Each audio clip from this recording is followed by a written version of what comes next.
Thank you. Thank you very much. Thank you. Thank you. Well, I am absolutely delighted to be back here in New Hampshire.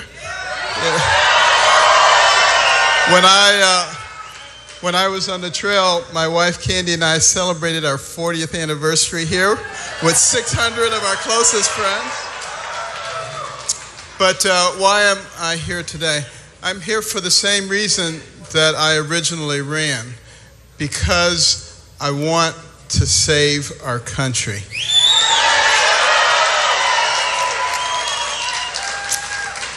And America is worth saving. When you stop and you think about all that went into the creation of this country and the sacrifices that so many made so that we could have freedom, so that we could have a land that was of, for, and by the people, not of, for, and by the government. That's what it was intended to be.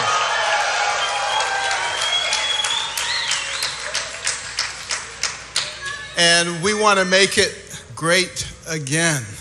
And in order to do that, we must pay attention to every segment of our society. All of it must be taken care of. And that's one of the things that Donald Trump has been talking about. He's gotten a lot of criticism for talking about, portions of our country that aren't doing well, like our big inner cities. But the fact of the matter is, if they're not doing well, the whole country is going to have a problem, because we're all in the same boat. And if part of the boat sinks, eventually the rest of it's going down too. And that's one of the reasons that we're called the United States of America, not the divided States of America.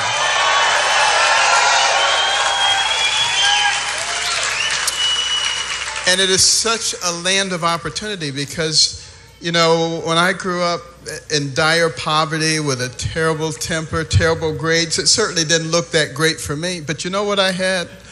I had a mother who believed in me. That's what made the difference. And she got me to understand that the person who has the most to do with what happens to you in life is you. It's not somebody else. It's not the environment. It's not even the government. And once you understand that, it makes all the difference in the world. And that's one of the things that I've had many conversations with Donald Trump about, the potential of our people and the importance of education once again. Our founding fathers talked about the importance of having a well-informed and educated populace. They said if we ever have anything other than that, the nature of the country will change, because people will be easily misled. And if you ever look at some of those man on the street things and they go out and they interview people about basic stuff, you'll know what we're talking about. And it's why he is emphasizing education so strongly. Because if you give people a good education, they can write their own ticket. It doesn't matter what their ethnic or sociological background is. That's why we must concentrate on that. We must think about school choice. We must think about vouchers so that people can go to good schools and let the failing schools either get better or disappear. Either one is okay, as long as we get our people educated. That's what's important.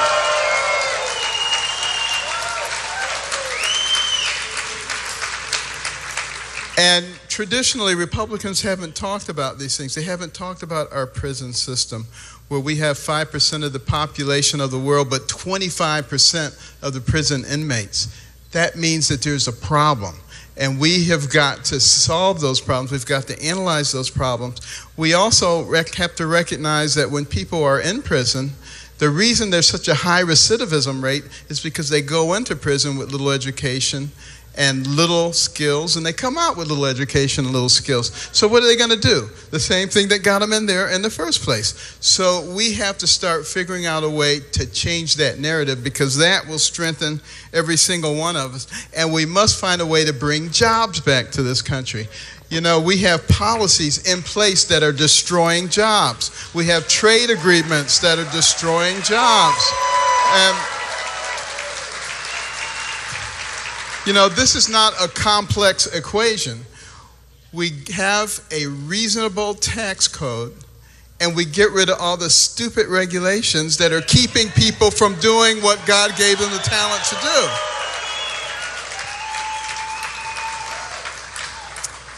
And then lastly, we must bring back values and principles that made us into a great nation. We can't allow the secular progressive movement to destroy the very value system that made us stand apart from everybody else and allowed this country to go from nowhere to the pinnacle of the world in record time. And we can go back there again when we remember our values. And our values are good values. Donald Trump does not want to exclude people from our country, but he has the same philosophy as Teddy Roosevelt, who said, we are a nation of immigrants. Everybody is welcome to come here legally as long as they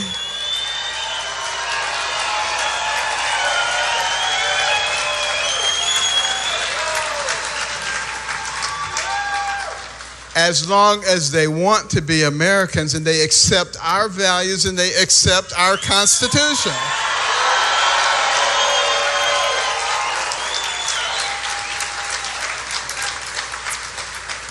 And we are very fortunate at this time to have someone running for president who's not a typical politician, who's willing to speak his mind, who is unafraid, and who loves America. Ladies and gentlemen, my friend and the next president, Mr. Donald Trump.